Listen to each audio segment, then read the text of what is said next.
हरिओम ओम नमः शिवाय। आज 15 अगस्त की पूर्व संध्या पर इच्छा हुई कि भारतवर्ष के विषय में जो पुराणों में बात कही है उसका पुनः अध्ययन किया जाए और याद किया जाए कि भारतवर्ष का नाम भारतवर्ष क्यों पड़ा, जम्बूद्वीप क्यों कहा गया, जम्बूद्वीप के क्या फायदे हैं, जम्बू के क्या फायदे हैं, और ये हमारी सांस्कृतिक विरासत जिसके विषय में कि हमें कम ज्ञान है उसके विषय में क्यों ना हम थोड़ा पुराण वगैरह से हम ये पता लगाएं कि हमारे देश भारत को प्राचीन काल से ही हजारों वर्ष पूर्व से ही किस प्रकार हमारे वेदों और पुराणों में इनका वर्णन किया जाता था। साथ ही यह भी बात किया जाए कि अगर जम्बूद्वीप भरतखंडे हम जिस प्रकार से कहते हैं अनेकानेक मंत्रों में जम्बूद्वीप कहते हैं, मेरू पर्वत के दक्षिण में जम्बूद्वीप नामक प्रदेश है, ऐसा जो है पुराणों में विष्णु पुराण में जैसे कि वर्णन आता है। तो इस जम्बूद्वीप के विषय में कहा जाता है कि जम्बू द्वीप के जम्बू के जो जामुन के जो जो वृक्ष थे, जो वृक्ष था उससे इतने बड़े फल गिरते थे कि उससे नदियां नदियां बहती थी, और उस नदी के जल से, जामुन के जल से जो है लोगों का स्वास्थ्य इतना सुंदर और व्यवस्थित रहता था कि उनको लंबी आयु मिलती थी और उनके इंद्रियों को कोई कठिनाई नहीं होती थी। और जब मैं इस बारे में सोचता हूँ तो इंद्रियों की कठिनाई मतलब हमारे नर्वस सिस्टम की कठिनाई, यानी जैसे लोगों को पेरिफेरल न्यूरोपैथी वगैरह होती है, डायबिटीज की लॉन्ग टर्म कॉम्प्लिकेशन होती है, इंद्रियों की तकलीफ जो होती है लोगों को, नर्व्स वगैरह में जो है सेंसेशन की कमी हो जाती है, उससे जो है उनका जो है पैरों की नसें वगैरह जो है सुन्न पड़ने लगती हैं, फिर बाकी दूसरी बीमारियां भी होती हैं। तो इंद्रियां वगैरह उनकी स्वस्थ रहती, तो ये एक तरीके से मतलब मैं ये नहीं कहता कि उन लोगों को उस समय में ये पूरा ज्ञान था, कह ही नहीं सकता क्योंकि उस प्रकार का at least scientific as a scientist मैं नहीं कह सकता हूँ। पर सुन के ऐसा लगता है कि क्यों जरूर कोई ना कोई तो बात थी जिसके विषय में, खैर। तो इसी बात को जो है और अपने भारतवर्ष के विषय में थोड़ा जानकारी पुनः प्राप्त करेंगे कि किस प्रकार इसका वर्णन हमारे प्राचीन ग्रंथों में हुआ है। हरिओम ओम नमः शिवाय। तो इस अंश को हमने पहले पढ़ा है, हमने इस अंश को पहले पढ़ा है। यह अंश महापुराण, विष्णु महापुराण के द्वितीय अंश में दूसरा अध्याय है, जिसको कहा जाता है भूगोल का विवरण, जिसमें मैत्रेय ऋषि और पराशर ऋषि के बीच में बातचीत चल रही है। मैत्रेय ऋषि पूछते हैं कि आपने मुझे स्वयंभू मनु के विषय में तो बहुत कुछ बताया, अब मुझे जो है ज्योग्राफी बताइए, पृथ्वी मंडल का विवरण बताइए, मुझे बताइए सारे जो सागर द्वीप वर्ष पर्वत वन नदियां देवता आदि जो हैं, ये जो पुर जो जो जो नगरे हैं उनके विषय में बताइए। श्री मैत्रेय उवाच कथितो भवता ब्रह्मन् सर्ग स्वायंभुवश्च मे श्रोतुमिच्छाम्यहं भक्तः सकलं मण्डलं भुवः यावन्तः सागरादीपास्तथा वर्षाणि पर्वताः वनानि सरितः पुर्यो देवादीनां तथा मुने यत् प्रमाणमिदं सर्वं यदाधारं यदात्मकं संस्थानमस्य च मुने यथावद्वक्तुमर्हसि।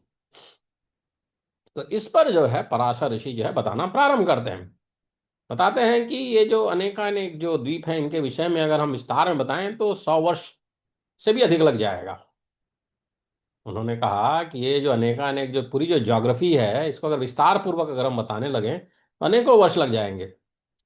फिर कहते हैं कि जम्बू, प्लक्ष, सालमल, कुश, क्रोंच, शाक और सातवां पुष्कर, ये 7 द्वीप हैं। ये 7 द्वीपों का वो वर्णन करते हैं। जम्बू, जम्बू द्वीप हमारा भारत वाला द्वीप, प्लक्ष, शालमल, कुश, क्रौंच, शाक और पुष्कर, ये द्वीप हैं, इनके विषय में वो वर्णन करते हैं। कहते हैं मैत्रेय श्रूयताम एतत् संक्षेपाद गदतो मम, मैत्रेय श्रूयताम एतत् संक्षेपाद गदतो मम नास्य वर्ष सते नापि वक्तुम शक्यो हि विस्तरः जम्बूप्लक्षाः वैयौ द्वीपौ शाल्मलश्चापरो द्विज कुशाक्रौञ्चस्तथा शाकः पुष्करश्चैव सप्तमः एते द्वीपाः समुद्रैस्तु सप्त सप्ताभिरावृताः लवणेक्षुसुराः सर्पैर्दधी दुग्ध जलैः समम्।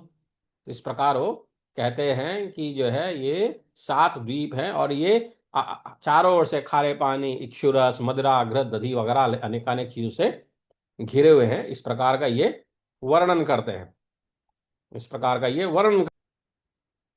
फिर आगे कहते हैं कि जम्बू द्वीप, ये जो 7 द्वीपों का नाम बताया, जम्बू, प्लक्ष, शालमय, शालमल, कुश, क्रौंच, शाक और पुष्कर।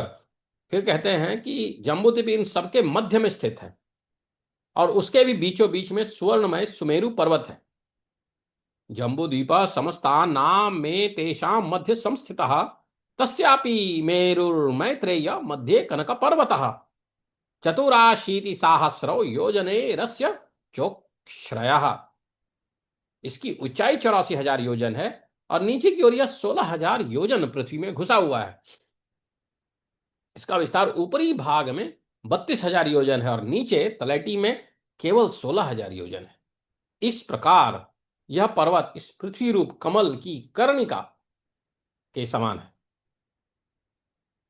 कमल रूपी कर्णिका के समान है, इस प्रकार उपमा का प्रयोग किया गया है। चतुराशीति सहस्रो योजनैरस्य चोक्षरयः प्रविष्टः खोडसाधस्ताद द्वत्रिंशन् मूर्ध्नि विस्तृतः मूले खोडस सहस्रो विस्तारस्तस्य सर्वशः भूपद्मस्यास्य शैलौ सौ कर्णिकाकार संस्थितः। फिर कहते हैं इसके दक्षिण में हिमवान, हेमकूट और निषद, हिमवान, हेमकूट और निषद ये तीन, और उत्तर में नील, श्वेत और श्रृंगी नामक वर्ष पर्वत है जो भिन्न भिन्न वर्षों का विभाग करते हैं। वर्ष मतलब साल नहीं, वर्ष मतलब क्षेत्र। हिमवान हेमकूटश्च निषधश्चास्य दक्षिणे नीला श्वेतश्च श्रृंगी च उत्तरे वर्ष पर्वताः। उनमें बीच के दो पर्वत निषद और नील, जो बीच के जो दो पर्वत हैं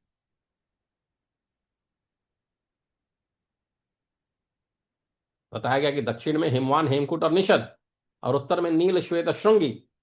तो बीच के जो दो हैं निषद और नील के बीच के जो दो पर्वत हैं निषद और नील 1-1 लाख योजन तक फैले हुए हैं।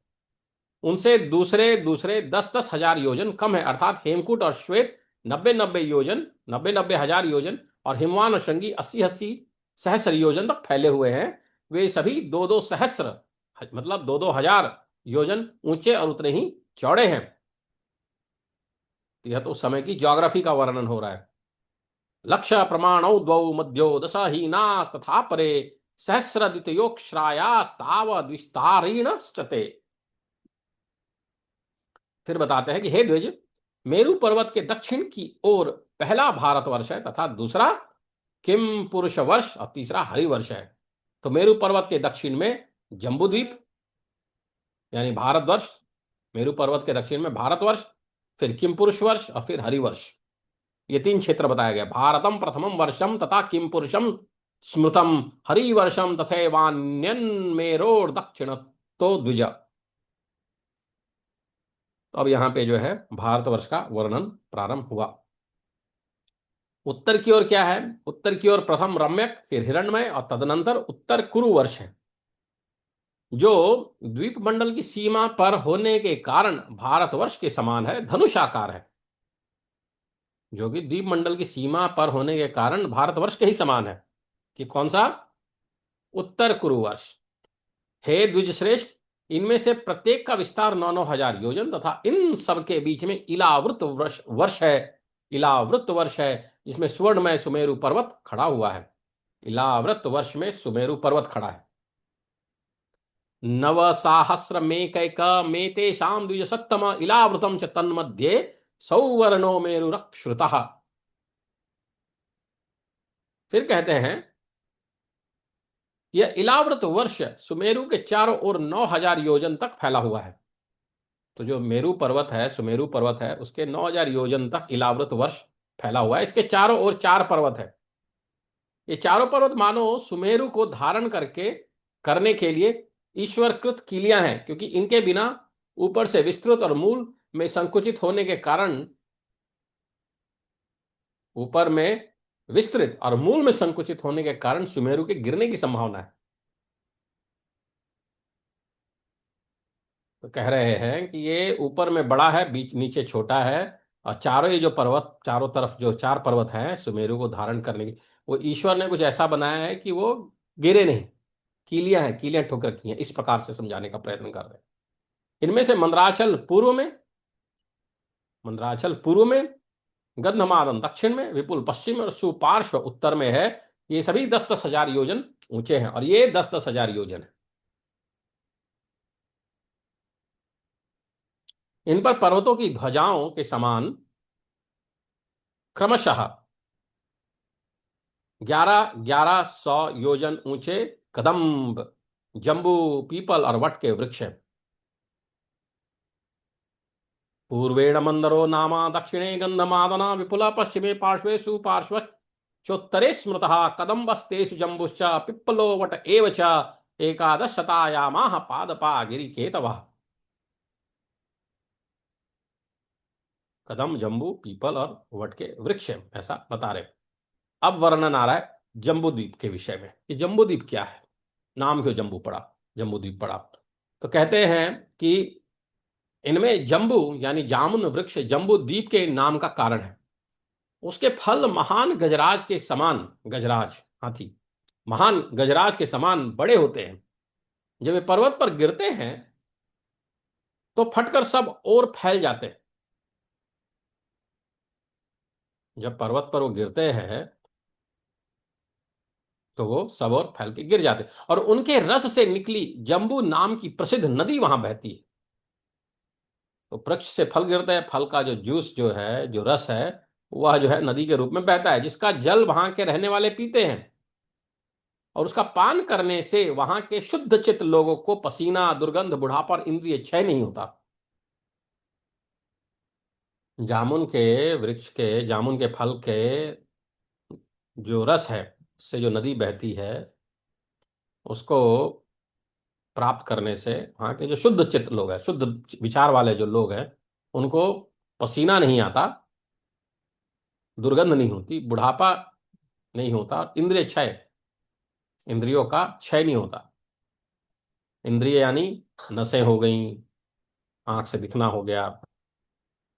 और उसके किनारे की मृत्तिका उस रस से मिलकर मंद मंद वायु से सूखने पर जाम्बुनद नामक सुवर्ण हो जाती है, जो सिद्ध पुरुषों का भूषण है। मेरू के पूर्व में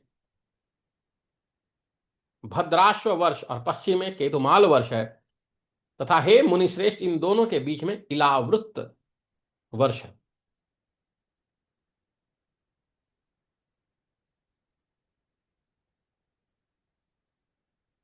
जम्बूद्वीपस्य सा जम्बुर्नाम हेतुर्महामुने, महागज प्रमाणानि जम्बव जम्भवास्तस्याः फलानि वै, पतन्ति भूभृतः पृष्ठे शीर्यमाणानि सर्वतः, रसेन तेषां प्रख्यातात्र जाम्बूनदीति वै, सरित्प्रवृत् सरित्प्रवृत्तते चापि, पीयते तन्निवासिभिः न स्वेदो न च दौर्गन्ध्यं च न जरा नेन्द्रियक्षयः, तत् तत्पानास्त्व तत्पानाः स्वक्षमनसां जनानां तत्र जायते,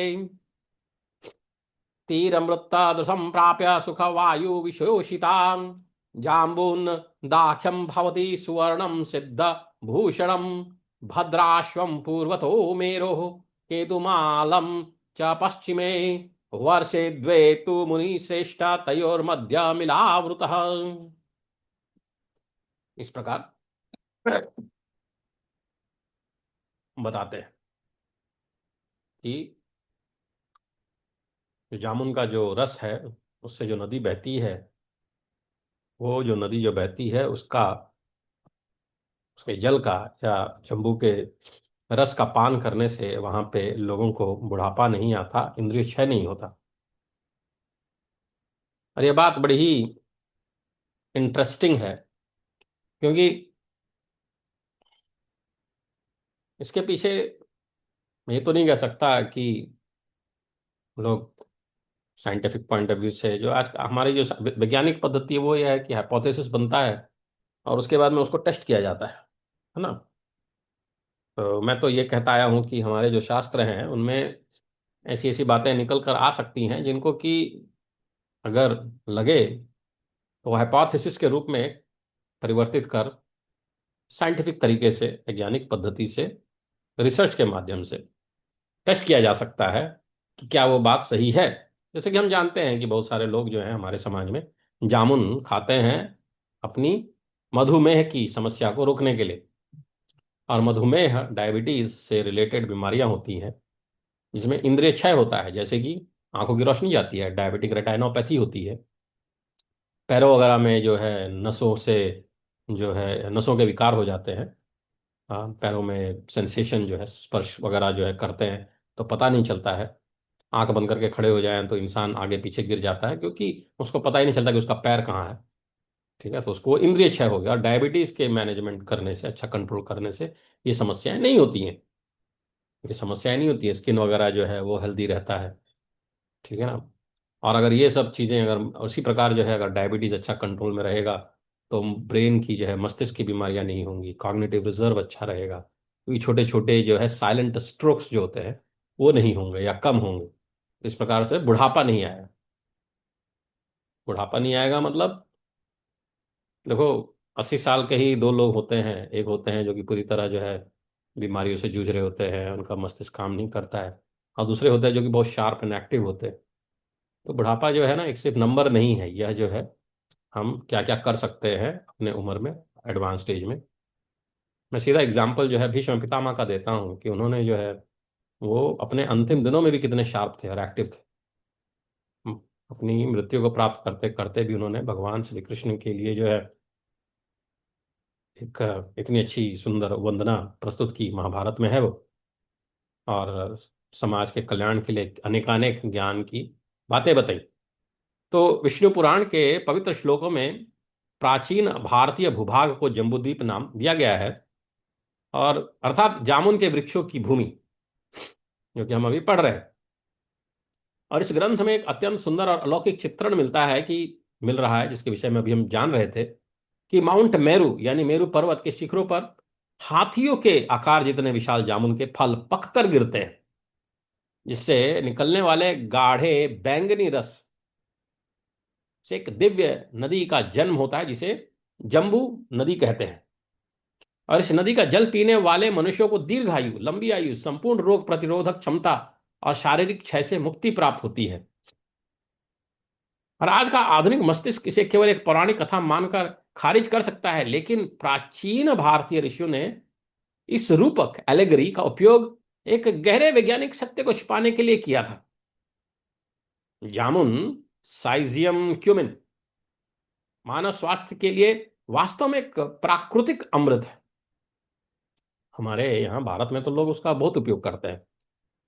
विष्णु पुराण के इन प्रतीकों को आयुर्वेदिक ग्रंथों और आधुनिक बायोमेडिकल रिसर्च से जोड़ने पर हम यह समझ पाते हैं कि जामुन दीर्घायु और रोग निवारण के लिए सदियों से एक अचूक सुपरफूड रहा है।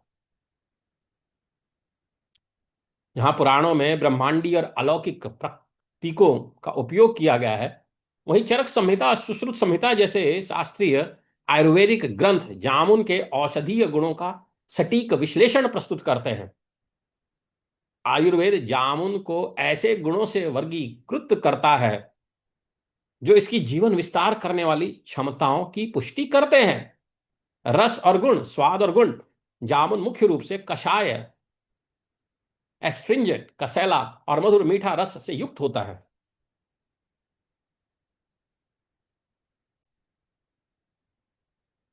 जामुन मुख्य रूप से एस्ट्रिंजेंट, कसैला, कषाय और मधुर यानी मीठा रस से युक्त होता है। यह पचाने में हल्का और प्रकृति से सूखा होता है, रुक्ष होता है। दोषों का नियंत्रण करने में यह समर्थ है। अपनी कसैली और रूखी प्रकृति के कारण जामुन कफ और पित्त दोष को शांत करने की सबसे उत्तम औषधि है। यह शरीर में जमा होने वाले अत्यधिक तरल पदार्थ, क्लेद और वसा यानी फैट को सुखाने का काम करता है। आयुर्वेद में रसायन उस औषधि को कहा जाता है जो शरीर का कायाकल्प करती है, बुढ़ापे को रोकती है और जीवन काल को बढ़ाती है। जामुन के रस को एक शक्तिशाली रक्त शोधक, ब्लड प्यूरिफायर माना गया है, जो रक्त प्रवाह से विषाक्त, विषों से भरा हुआ पदार्थ, टॉक्सिन्स को बाहर निकालता है, त्वचा को साफ करता है और शरीर की सभी धातुओं को पुनर्जीवित करता है। तो जम्बूद्वीप की पौराणिक कथाओं के दावों और आधुनिक पोषण विज्ञान के बीच का तालमेल अविश्वसनीय रूप से सटीक है, अनइमेजिनेबल है। दिव्य जम्बूद्वीप के जादुई गुण मानव शरीर में तीन मुख्य चिकित्सकीय तरीकों से दिखाई देते हैं। सेल्युलर लॉन्जेविटी, विष्णु पुराण का दावा है कि जामुन का रस शरीर के बुढ़ापे और अंगों के क्षय को रोकता है। आधुनिक विज्ञान इसके पीछे का कारण फल के असाधारण एंटीऑक्सीडेंट प्रोफाइल को मानता है। जामुन का गहरा बैंगनी रंग इसमें मौजूद एंथोसियानिन, पॉलीफेनोल्स और विटामिन सी की भारी मात्रा को दर्शाता है। ये यौगिक शरीर में फ्री रेडिकल्स, मुक्त कणों को नष्ट करता है जो ऑक्सीडेटिव स्ट्रेस पैदा करते हैं, डीएनए को नुकसान पहुंचाते हैं और इंसानी उम्र बढ़ने की प्रक्रिया को तेज करते हैं। इस आंतरिक नुकसान को रोककर जामुन कोशिकाओं को बूढ़ा होने से बचाता है और दीर्घायु के प्राचीन दावों को सत्य साबित करता है। कथा कहती है कि जम्बू नदी के रस को सोखने वाली मिट्टी सूर्य और हवा के साथ उसके प्रभाव से जम्बूदान जम्बू नाद नामक शुद्ध और चमत्कार सोने में बदल जाती है। चिकित्सा विज्ञान में इसी तरह का शुद्धिकरण मानव रक्त प्रवाह के भीतर होता है। जामुन डायबिटीज, आयुर्वेदिक जिसे मधुमेह कहा कहते हैं, डायबिटीज के खिलाफ प्रकृति के सबसे शक्तिशाली हथियारों में से एक है। जामुन के बीज और फल में जैम्बोलिन और जैम्बोसिन जैसे सक्रिय तत्व होते हैं हरिओम, जो स्टार्च को ग्लूकोज में बदलने की गति को धीमा कर देते हैं, जिससे रक्त में अचानक शुगर का स्तर नहीं बढ़ता। इसके अतिरिक्त इसमें मौजूद प्रचुर आयरन प्राकृतिक रूप से हेमोग्लोबिन के स्तर को बढ़ाता है। जिस प्रकार जामुन के रस ने पौराणिक मिट्टी को सोने में बदल दिया, उसी प्रकार यह मनुष्यों के रक्त को शुद्ध करके अंगों को शुगर के हानिकारक प्रभाव से बचाता है। जम्बूद्वीप के निवासियों को पूरी तरह से निरोगी और अस्वस्थता से मुक्त बताया गया है। आयुर्वेद और आधुनिक गैस्ट्रोएंट्रोलॉजी दोनों का मानना है कि अच्छे स्वास्थ्य की शुरुआत पेट से होती है। जामुन के कसैले गुण पाचन अग्नि को उत्तेजित करते हैं, जिससे दस्त, पेचिश और पेट फूलना यानी ब्लोटिंग जैसी बीमारियां नहीं होती, कम होती हैं, ठीक होती हैं। इसके एंटीबैक्टीरियल और हाई फाइबर गुण पेट और आंतों को साफ रखते हैं, जिससे कचरा शरीर में जमा नहीं हो पाता। क्योंकि मानव प्रतिरक्षा प्रणाली, इम्यून सिस्टम का एक बड़ा हिस्सा पेट के स्वास्थ्य पर निर्भर है, इसलिए जामुन का यह पाचन संरक्षण स्वाभाविक रूप से पूरे शरीर की रोग प्रतिरोधक क्षमता को मजबूत करता है। जम्बूद्वीप की कहानी जो अभी हम पढ़ रहे हैं केवल एक सुंदर कल्पना नहीं है, यह एक प्रकार से कहा जाए तो हमारी सांस्कृतिक और वैज्ञानिक धरोहर है। हमारे देश का नाम इस विशेष वृक्ष के नाम पर रखा गया। जम्बूद्वीप भरत खंडे हम अपने अनेकानेक मंत्रों में कहते हैं। प्राचीन ऋषियों ने यह संदेश दिया था कि यह भूमि प्रकृति की अमूल्य औषधियों से समृद्ध है। चाहे हम इसे विष्णु पुराण के आध्यात्मिक चश्मे में देखें, चरक संहिता के नैदानिक दिशा निर्देशों से, या हनुमान जी के संजीवनी बूटी लाने की कथा में पढ़ें इसको, या आधुनिक प्रयोगशाला के रासायनिक विश्लेषण से, जामुन हमेशा स्वास्थ्य और जीवन शक्ति का प्रतीक बना रहता है। यह प्रकृति का एक ऐसा उपहार है जो शरीर के आंतरिक तंत्र को संतुलित करता है, रक्त को शुद्ध करता है और समय के साथ आने वाले बुढ़ापे से लड़ता है। यह साबित करता है दीर्घायु का वह पौराणिक अमृत आज भी हमारी हथेलियों में एक छोटे से फल के रूप में उपलब्ध है। तो जम्बूद्वीपे भरत खंडे, यह मंत्र जो हम पढ़ते हैं, हमारे देश का नाम जम्बूद्वीप पढ़ा, उसका महत्व क्या है वह हमने जाना कि इस नदी के जल को पीने से लोगों का पसीना नहीं आता था, दुर्गंध नहीं आती थी, बुढ़ापा नहीं आता था, इंद्रिय क्षय नहीं होता था। मैं नहीं कहता कि उस समय उनको जो है आज के जमाने वाला साइंटिफिक ज्ञान था, वो एक अलग ही समय था, लेकिन बातें तो बहुत कुछ सही ही प्रतीत होती हैं। और इसलिए मेरा यह मानना है कि शास्त्रों का अध्ययन करते वक्त हम इसके उन विषयों को पढ़ें, ध्यान से समझें, तथ्यों को जानें, और फिर हाइपोथेसिस टेस्टिंग के लिए प्रश्न बनाएं, और उन प्रश्नों का फिर हम जो है रिसर्च के माध्यम से परीक्षण करें और दिखाएं जगत को, क्योंकि इससे सारे समाज का, सारे दुनिया का, सारे ब्रह्मांड का लाभ होगा। यह सबका भला करेगा। जब हम जब हम अपने शास्त्रों को पढ़ते हैं तो हमें यह जान के अत्यंत प्रसन्नता होती है, खुशी होती है, लगता है कि वाह, ये सारी बातें तो हमारे ग्रंथों में पहले से ही विद्यमान है। और ऐसा महसूस होना, ऐसा हमको लगना स्वाभाविक है। हम सबको लगता है, लगना चाहिए, लेकिन थोड़ा इस बात का ध्यान देना चाहिए कि कहाँ पे वो बातें जो हमारे ग्रंथों में लिखी हैं वो आज के सत्य से पूरी तरह मेल नहीं खाती। और क्षमा करें अगर आप मेरे साथ इन बातों में एग्री नहीं करते हैं, तो अपना फीडबैक जरूर दें। तो कहा गया है कि विष्णु पुराण की ब्रह्मांड रचना में जम्बू द्वीप 7 द्वीपों में से एक है, और इसका नाम जम्बू वृक्ष से संबद्ध बताया गया है। जम्बू द्वीप के मध्य में मेरू पर्वत का वर्णन है, और इसके विभिन्न भागों या वर्षों में भारतवर्ष का भी वर्णन आता है। अतः जम्बू द्वीप और भारतवर्ष को पूर्णतः समानार्थक मानना उचित नहीं है, और जो कि मुझे भी सही लगता है। पुराणिक भूगोल में भारतवर्ष जम्बू द्वीप की व्यापक संरचना के भीतर स्थित है। ये बात तो सही है। फिर जम्बू नदी, पुराण में एक असाधारण जम्बू वृक्ष का वर्णन मिला हमें, जिस उसके विशाल फल, उसके जो जामुन के जो विशाल फल है वो गिरकर फटते हैं, और उनके रस से जम्बू नामक नदी का निर्माण का वर्णन किया गया है। यह सामान्य वनस्पति विज्ञान का विवरण नहीं, बल्कि पुराण की ब्रह्मांडीय भूगोल कल्पना का अंग है। इस जम्बू नदी से संबंधित भूमि से जाम्बू नद नामक स्वर्ण उत्पन्न होने का भी वर्णन मिलता है। इसलिए जाम्बूनद शब्द का जम्बू नदी से एक रोचक पौराणिक संबंध है। इसे आधुनिक रसायन विज्ञान की प्रक्रिया बताना उचित नहीं होगा, क्योंकि हमें मालूम नहीं, मुझे मालूम नहीं, क्या पता ऐसा होता हो, मेरा ज्ञान नहीं है वहां तक। बट यह जो है एक असाधारण बात प्रतीत होती है।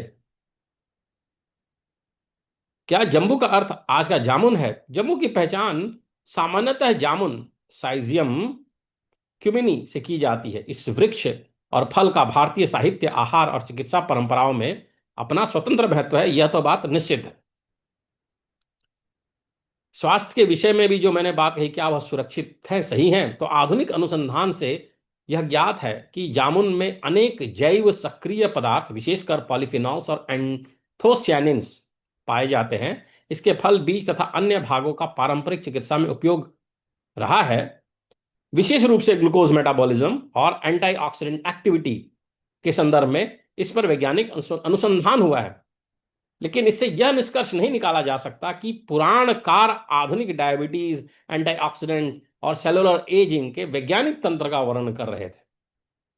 अब जो वैज्ञानिक, जो जो साइंस जो शब्द है, जो इंग्लिश सिस्टम में हम पढ़ते हैं, और विज्ञान जो शब्द है, जिसको कि अगर हम संस्कृत में समझने का प्रयत्न करें, उसकी व्युत्पत्ति वगैरह, तो ये शब्द एक्चुअली एक दूसरे के इक्विवेलेंट नहीं है। पर खैर जो भी है, आगे कहते हैं कि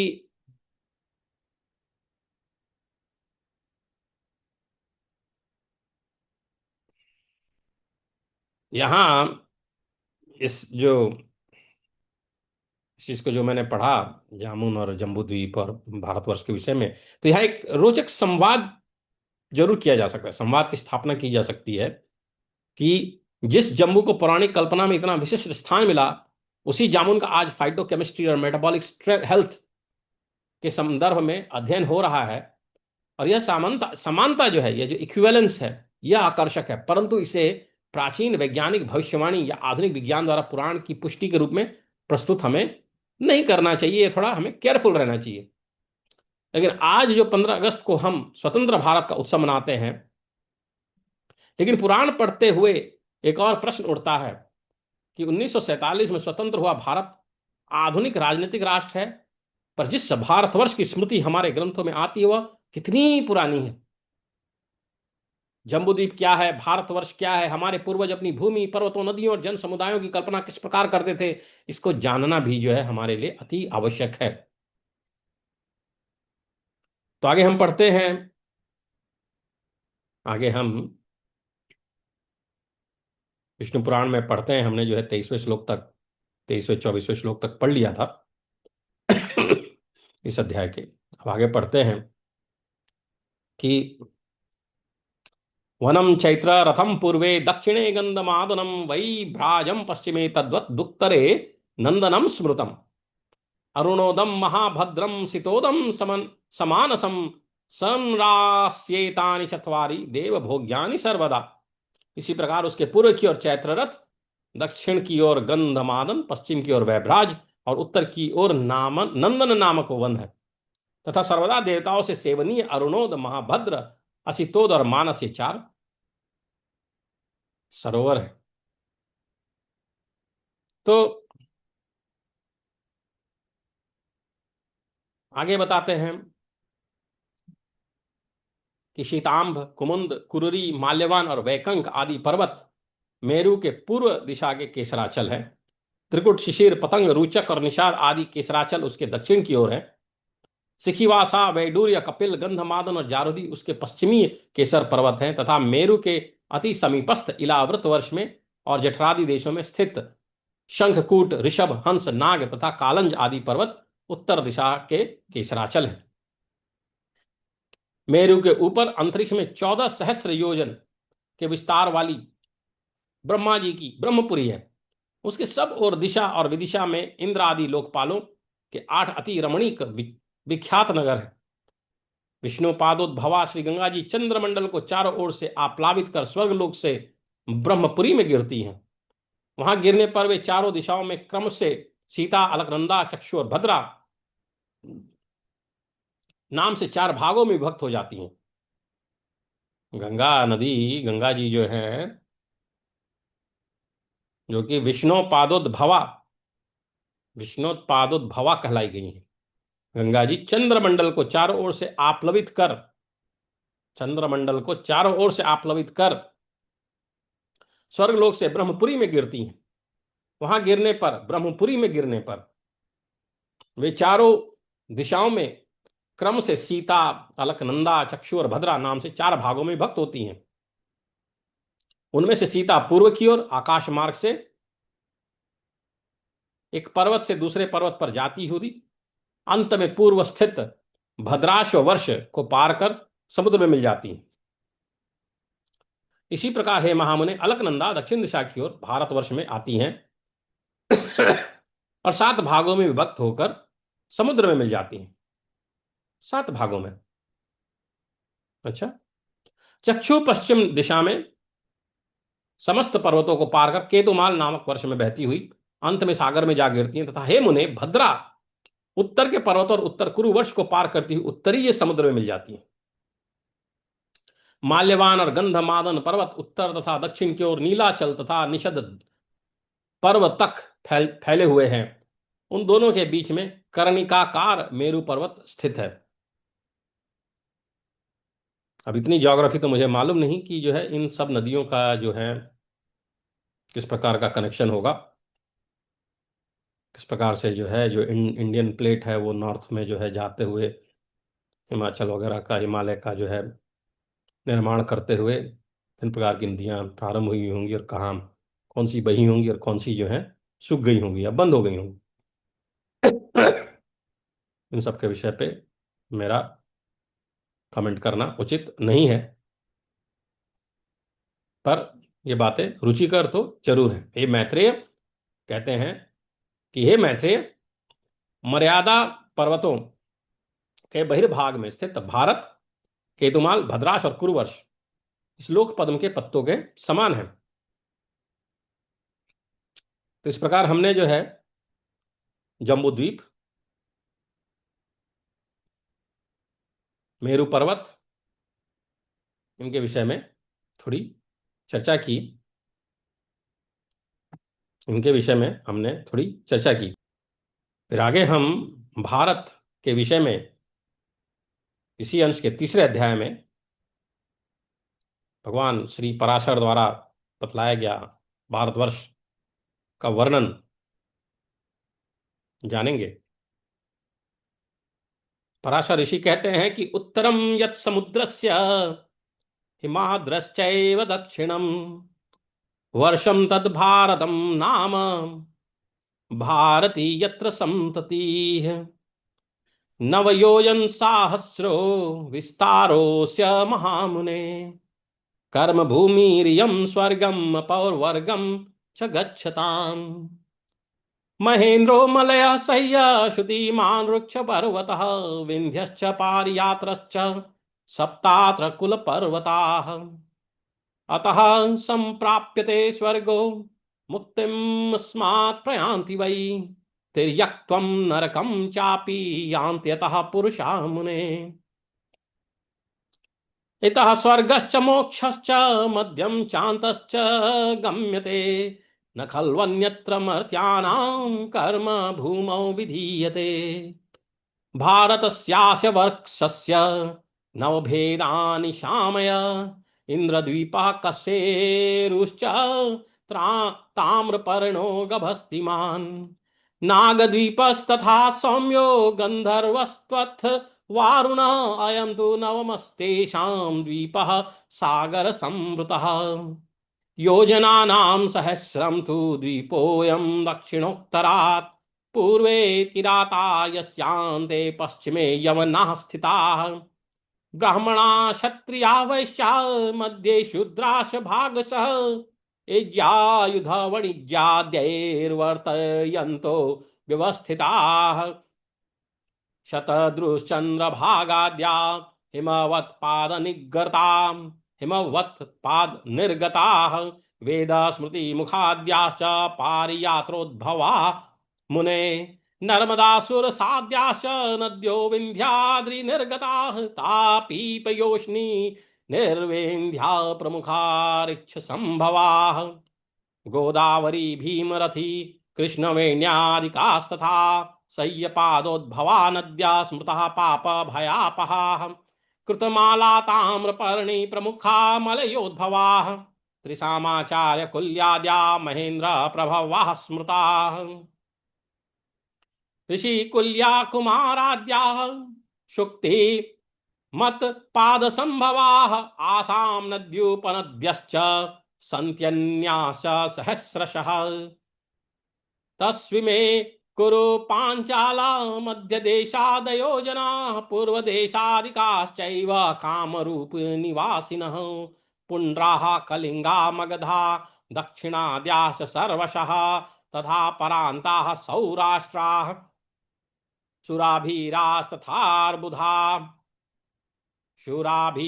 शूराभीरास्तथार्बुदाः कारुषा मालवाश्चैव पारियात्रा निवासिनः सौवीराः सैन्धवाहूणाः साल्वा कौशलवासिनः माद्रारामास्तथाम्बष्ठाः पारसीकादयस्तथा आसां पिबन्ति सलिलं वसन्ति सहिताः सदा समीपतो महाभागा हृष्टपुष्टः जनाकुलाः चत्वारि भारते वर्षे युगान्यत्र महामुने कृतं त्रेता द्वापरं च कलिश्चान्यत्र न क्वचित् तपस्ताप्यन्ति मुनयो जुह्वेति चात्र यज्विनः दानानि चात्र दीयन्ते परलोकार्थमादरात् पुरुषैर्यज्ञपुरुषो जम्बुद्वीपे यदिज्जयते यज्ञैर्यज्ञमयो विष्णुरन्यद्वीपेषु चान्यथा अत्रापि भारतं श्रेष्ठं जम्बुद्वीपे महामुने यतो हि कर्मभूरेशा यातोऽन्या भोगभूमयः अत्र जन्म सहस्राणां सहस्रैरपि सत्तमा कदाचिल्लभते जन्तुर्मानुष्यं पुण्यसञ्चयात् गायन्ति देवाः किल गीतकानि धन्यास्तु ते भारत भूमिभागे स्वर्गापवर्गास्पदमार्गभूते भवन्ति भूयः पुरुषाः सुरत्वात् कर्माण्य संकल्पितत्फलानि संन्यस्य विष्णौ परमात्म भूते अवाप्यताम कर्म महीमनन्ते तस्मिन् ललयं ये त्वमलाः प्रयान्ति जानीम नैते क्व वयं विलीने स्वर्गप्रदे कर्मणि देहबन्धं प्राप्स्याम धन्या खलु ते मनुष्या ये भारतेनेन्द्रिय विप्रहीनाः। नववर्षं तु मैत्रेय जम्बुद्वीपमिदं मया लक्षयोजन विस्तारं संक्षेपात् कथितं तव। जम्बुद्वीपं समावृत्य लक्षयोजन विस्तरः मैत्रेय वलयाकारः स्थितः क्षारोदधिर्बहिः। तो हमारे भारतवर्ष के विषय में इस ग्रंथ में यह अध्याय है, इसमें बड़ा सुंदर बताया है कि जो समुद्र के उत्तर और हिमालय के दक्षिण में स्थित है वह देश भारतवर्ष कहलाता है। उत्तरम यत् समुद्रस्य हिमाद्रश्चैव दक्षिणम। और यह बात हमारे पुराणों में है। उसमें भरत की संतान बसी हुई है। वर्षम तद भारतम नाम भारती यत संतति है। हे महामुने, इसका विस्तार 9000 योजन है। यह स्वर्ग और अपवर्ग प्राप्त करने वालों की कर्म भूमि है। इसमें महेंद्र, मलय, सह्य, शुक्तिमान, ऋक्ष, विंध्य और पारियात्री 7 कुल पर्वत हैं। हे मुने, इसी देश में मनुष्य शुभ कर्मों द्वारा स्वर्ग अथवा मोक्ष प्राप्त कर लेते हैं। यहीं से वे नरक अथवा तिर्यक योनि में पड़ते हैं। अतः संप्राप्यते स्वर्गो मुक्तिम स्मात् प्रयान्ति वै तिर्यक्त्वम नरकम चापि यान्त्यतः पुरुषा मुने। यहीं से कर्मों के अनुसार स्वर्ग, मोक्ष, अंतरिक्ष अथवा पाताल आदि लोकों को प्राप्त किया जा सकता है। पृथ्वी में यहाँ के सिवा और कहीं भी मनुष्य के लिए कर्म की विधि नहीं है। इतः स्वर्गश्च मोक्षश्च मध्यम चान्तश्च गम्यते न खल्वन्यत्र मर्त्यानाम कर्म भूमौ विधीयते। इस भारतवर्ष के 9 भाग हैं। उनमें उनके नाम हैं इंद्रद्वीप, कसेरु, ताम्रपर्ण, गभस्तीमान, नागद्वीप, सौम्य, गंधर्व और वरुण। तथा यह समुद्र से घिरा हुआ द्वीप उनमें 9वां है। यह द्वीप उत्तर से दक्षिण तक सहस्र योजन है। इसके पूर्वी भाग में किरात लोग और पश्चिमी में यवन बसे हुए हैं। पूर्व में किरात है और पश्चिम में यवन है। तथा यज्ञ, युद्ध और व्यापार आदि अपने अपने कर्मों की व्यवस्था के अनुसार आचरण करते हुए ब्राह्मण, क्षत्रिय, वैश्य और शूद्र वर्ण विभाग अनुसार मध्य में रहते हैं, यहां भारत में रहते हैं। हे मुने, इसकी शतद्रु और चंद्रभागा आदि नदियां हिमालय की तलहटी से, वेद और स्मृति आदि परियात्र पर्वत से, नर्मदा और सुरसा आदि विंध्याचल से तथा तापी, पयोष्णी और निर्विंध्या आदि ऋक्षगिरी से निकली है। गोदावरी, भीमरथी और कृष्णवेणी आदि पापहारिणी नदियां सह्य पर्वत से उत्पन्न हुई कही जाती हैं। कृतमाला और ताम्रपर्णी आदि मलयाचल से, त्रिशामा और आर्यकुल्या आदि महेंद्रगिरी से तथा ऋषिकुल्या और कुमारी आदि नदियां शक्तिमान पर्वत से निकली हैं। इनकी और भी सहस्रों शाखा नदियां और उप नदियां हैं। इन नदियों के तट पर कुरु, पांचाल, मध्य देश आदि के रहने वाले, पूर्व देश और कामरूप के निवासी, पुंड्र, कलिंग, मगध, दाक्षिणात्य लोग, उपरांत देशवासी, सौराष्ट्रगण और शूर, अभीर और अर्बुदगण, कारुष, मालव और पारियात्र निवासी, सौवीर, सैंधव, हूण, साल और कौशल देशवासी तथा माद्र, आराम, अम्बष्ट और पारसीगण रहते हैं। पारसीगण का भी वर्णन है। पारसिकादायस तथा। अच्छा, हे महाभाग, वे लोग सदा आपस में मिलकर रहते हैं और इन्हीं का जलपान करते हैं। इनकी सन्निधि के कारण वे बड़े हृष्ट पुष्ट रहते हैं। हे मुने, इस भारतवर्ष में ही सतयुग, त्रेता, द्वापर और कली नामक 4 युग हैं, अन्यत्र नहीं है। चत्वारि भारते वर्षे युगान्यत्र महामुने कृतम त्रेता द्वापरंच कालेश्चान्यत्र न क्वचित। इस देश में परलोक के लिए मुनिजन तपस्या करते हैं, याज्ञिक लोग यज्ञानुष्ठान करते हैं और दानी जन आदर पूर्वक दान देते हैं। तप्यन्ति मुनयो जुह्वते चात्र यज्विनः दानानि चात्र दीयन्ते परलोकार्थमादरात्। आदर पूर्वक दान करते हैं। जम्बू द्वीप में यज्ञ में यज्ञ पुरुष भगवान विष्णु का सदा यज्ञ द्वारा यजन किया जाता है। इसके अतिरिक्त अन्य द्वीपों में उनकी और प्रकार से उपासना होती है। हे महामुने, इस जम्बू द्वीप में भी भारतवर्ष सर्वश्रेष्ठ है, क्योंकि यह कर्म भूमि है। इसके अतिरिक्त अन्य देश भोग भूमियां हैं। अत्रापि भारतम श्रेष्ठम जम्बूद्वीपे महामुने यतो हि कर्म भूरेशा यातोन्या भोग भूमयः। हे सत्तम, जीव को सहस्रों जन्मों के अनंतर महान पुण्यों का उदय होने पर ही कभी इस देश में मनुष्य जन्म प्राप्त होता है। अत्र जन्म सहस्राणाम सहस्रपि सत्तम कदाचिल्लभते जंतुर्मानुष्यम पुण्य संजयात्। पुण्य संचयात्। देवगण भी निरंतर यही गान करते हैं। देवगण भी निरंतर यही गान करते हैं। क्या? गायन्ति देवा किल गीत कानी। क्या करते हैं? जिन्होंने स्वर्ग और अपवर्ग के मार्गभूत भारतवर्ष में जन्म लिया है, वे पुरुष हम देवताओं की अपेक्षा भी अधिक धन्य बड़भागी हैं। जो लोग इस कर्म भूमि में जन्म लेकर अपने फलाकांक्षा से रहित कर्मों को परमात्म स्वरूप श्री विष्णु भगवान को अर्पण करने से निर्मल पाप पुण्य रहित होकर उन अनंत में लीन हो जाते हैं, वे धन्य हैं। स्वर्गापवर्गास्पद मार्ग भूते भवन्ति भूयः पुरुषाः सुरत्वात् कर्माण्य संकल्पित फलानि सम्नस्य विष्णु परमात्म भूते। पता नहीं अपने स्वर्ग प्रदर्क कर्मों का क्षय होने पर हम कहाँ जन्म ग्रहण करेंगे। धन्य तो वे ही मनुष्य हैं जो भारत भूमि में उत्पन्न होकर इंद्रियों की शक्ति से हीन नहीं हुए हैं।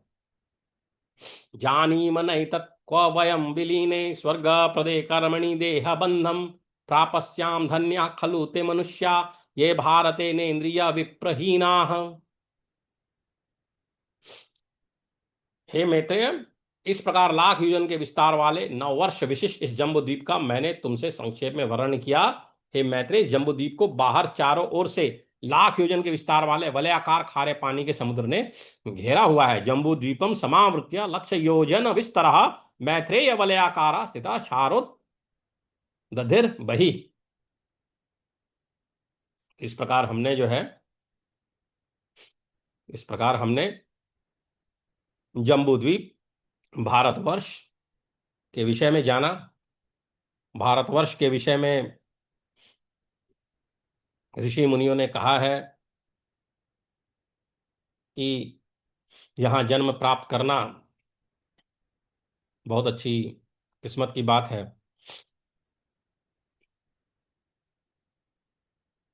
जम्बूद्वीप का नाम जम्बूद्वीप क्यों पड़ा, फिर जामुन का वर्णन आया, और जामुन के वर्णन के साथ हमने थोड़ा बहुत उसके आयुर्वेदिक इफेक्ट के विषय में बताया। वहां पे वर्णन आया कि इंद्रियों का क्षय नहीं होता है उस जम्बू नदी से, उसके जल का पान करने से। तो उसका भी आज जो हमारे पास ज्ञान है उसके विषय पे हम कह सकते हैं कि उसका जरूर कुछ उस प्रकार का लाभ तो होता ही है।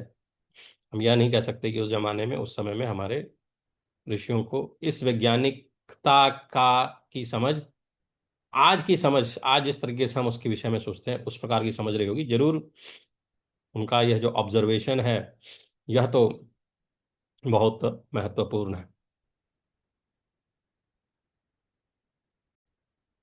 आप सभी को भारत की स्वतंत्रता स्वतंत्रता की अत्यधिक शुभकामनाएं। आशा करता हूं कि हम सब भारत के प्राचीन पौराणिक इतिहास,